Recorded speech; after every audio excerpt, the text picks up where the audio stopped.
جێڕایەوە؟ بەڵێ وەڵا زۆری پێچوو چوومە دێ و بۆ خۆم کاس کوڕی ڕژ لە کالیجێ دەیخن بەڵێ بۆ خۆم بەسەر پشتی ڕادەگەیشت. بەڵێ کاگالی و دەمە لە چۆ لە دەیخن لە تارانیان لە دەرەوە؟ لە تاران. بەڵێ تان سوێنم کردبوو لە کالیجیان درست. بەڵێ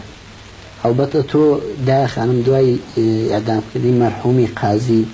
بوویتە بە باوکیشیان پێم وا بێ مریەم خانم کە بچووکترین کچە تەمەنی 9 مانگ بۆ تۆ گاگۆڵەی بێ لە چوارچرای مەهاباد لە کانگای بیری ئازاد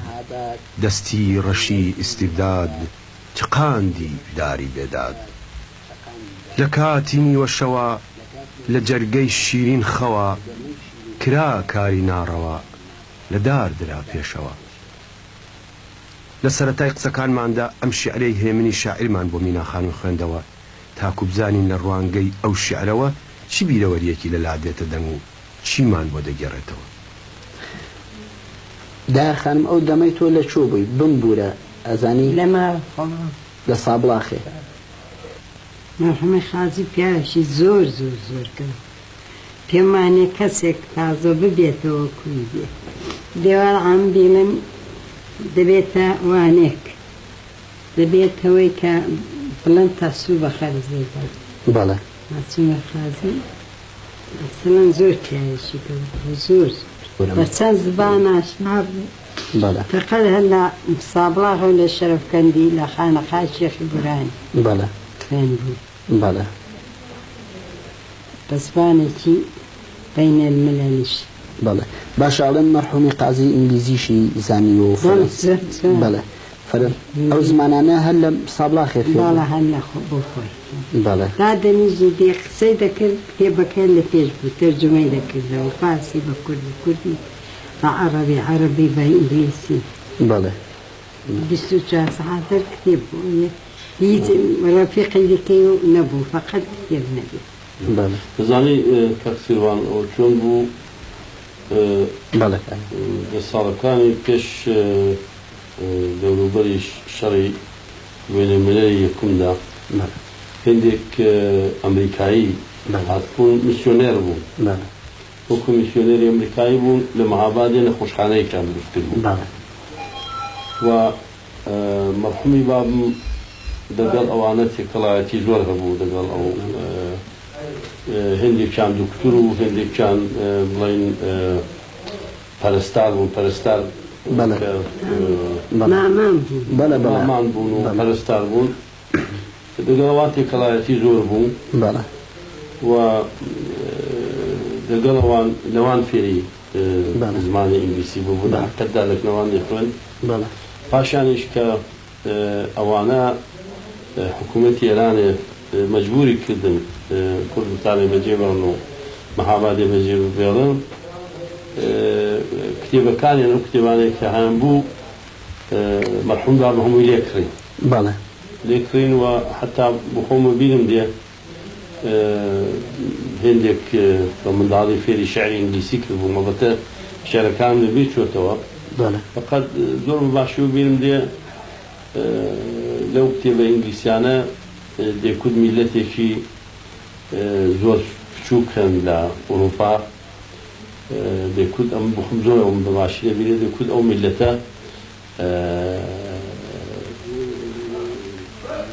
دەریایان شکاندووە یعنی وەسەر دەریای کەوتوون پێشی دەریایان گرتو ئەرزیان لە دەریای ئەستاندووە و ئەو ئەرزیان تێدا زراعاتی دەکەن و ئاوەدانیان کردوتەوە. ئێستا کە دەزانم ئەو باسە باسی میلەتی هۆلەندی بوو بەحەزبام لەو کتێبانەی کە ئەو دەمی بۆی دەخوێنمەوە زۆر بەباشی لەبیرمەوە دەکوت میلەتێکی ئاوە قارەمانەیە. کوڕی ڕەش یاخود عەلی قازی تاقە کوڕی قازی محەممەدە و هەرچەندە ئەو دەم لە تەمەنێکی کەمدا بووە بەڵام لە زۆربەی گەشتەکانی باوکیدا ئەمیش هاوڕێی بووە. لەو بارەوە کوڕی ڕەش باس لە یادگاریەکانی خۆی لەگەڵ باوکیدا دەکات. زۆر جارم کە تاقە کوڕی بووم بۆ هەر سەفەرێکی دەچوو لەگەڵ خۆی دێبەردم وەکو کاگالی بۆ یەکێک لەو سەفەرە دەگەڵ چوومە یەکێکی سۆڤیەت بۆ باکۆ چۆن باڵ دەگەڵ لەگەڵی چوومە باکۆیە لەگەڵی زۆر جار دەچوو بۆ تارانێ بۆ تۆرێزێ هەمیشە دەیبردم کاگالی ڕەنگ بێ حەزیش نەکەی بەڵام ئەمە ئەمانەتێکی مێژوویە ئەو وەختە تەمەنە چەند بوو ئەس دەکەم وەختی مەرحوومی بام شەهیدکرام 13 ساڵ و نیم عمرم 13 ساڵ و نیم عمرم فقط دیدی لە سنی 6-7 ساڵەگیەوە 6-7 ساڵ کە عمر 6-7 ساڵ بوو بۆ هەموو جێیەک لەگەڵ خۆی دەیبردم بۆ هەموو سەفەرێکی زۆر جار بیرم دێ ئەوەڵ ڕێگای کە دەچوونە تۆرێز یا چوونە تارانێ ئەوەڵ دەچوو سەری کتێبخانەکانی دا کتێبی زۆر علاقەی بە کتێبی هەبوو کتێبی زۆری دەکرێت هەروەها مثەن لە کوردستانی خۆمان زۆر بنەماڵە هەبوون کە بڵێن ماڵە مەلا بوون ماڵێ عولەمای کورد بوون وەختێکی دانویست فەقیر دەبوون احتیاجی پارەیان دەبوو دەهات ئەو کتێبەکانی ینی زۆرتر لێ دەکرێنەوە زۆر قەدری کتێبی زۆر دەکەن هەبوو زۆر ئەوە زۆر شتێکی وانێت کە ینی لە ئێراندا وەختێکی پاش شەڕی بینەمەلەلی ئەوەڵ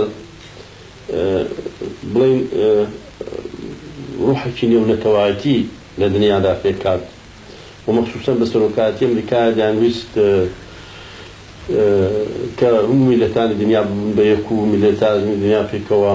لە یەک بگەن و لە زمانێکی لەگەڵان کە ئەو زمانەی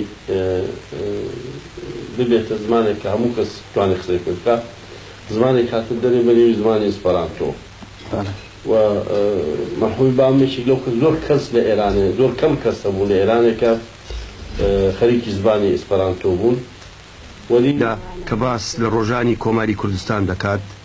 مرۆڤ کەشێکی تەواو هێمن و ئارامی دێتە بەرچاو کە ئەو ڕۆژانە خەڵکی تێدا ژیاوە ژنێک دەرکەی ماڵەکەی ئاواڵە بایە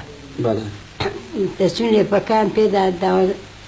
ئاوریان نەدەداوە سەر ژنەکە ئاوان سوێن خوارد کە خەیانەت هیچ کەس بە هیچ کەس نەکە شتێکی دیکە بۆڵام تازە دنیا بە دنیا بێتەوە شتێکی وا نابێتەوە ناوانە هەمووی جەفەنگ ماڵەمە هیچ کەسی نەقڕ بێتەوە نەتوانێتی پڕ بێتەوە دایکیشم بەڕاستی هەموو شتێک بوومە یعنی وا سەرپەرستی لەمە کردەوەمەی ڕاگرتووە کە بەڕاستی نەبوونی بابمان زۆر کەم حیس کردەوەمان بنێ ڕاهبەرێک و بابێکی گەورە و بەتەدیمی هەمیشە بۆ مەهرخان ئێواتە چەند ساڵە لە سابڵاخێ بوون والله تا عمری 21 ساڵە لە سابڵاغە ژیاوم ئەی مریەم ئەویش تقریبا دەکاتە تا 18 ساڵ تا عمری 18 ساڵ گومان لەوەدا نییە کە گەیشتنی بەرزانیەکان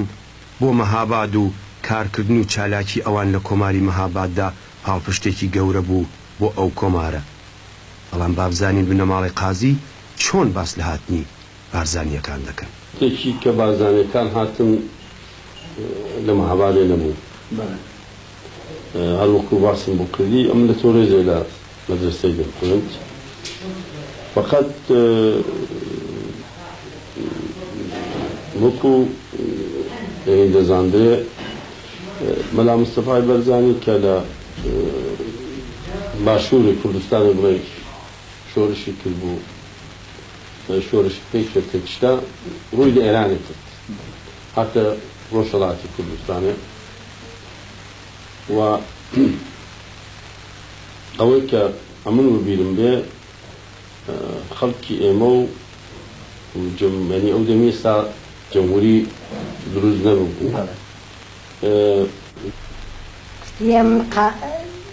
قازم ڕانە دەگرت ینی زاهیرەن دۆست بوو لە بنەوەکە نەیدەتوانی هیچ زبانێشە بکە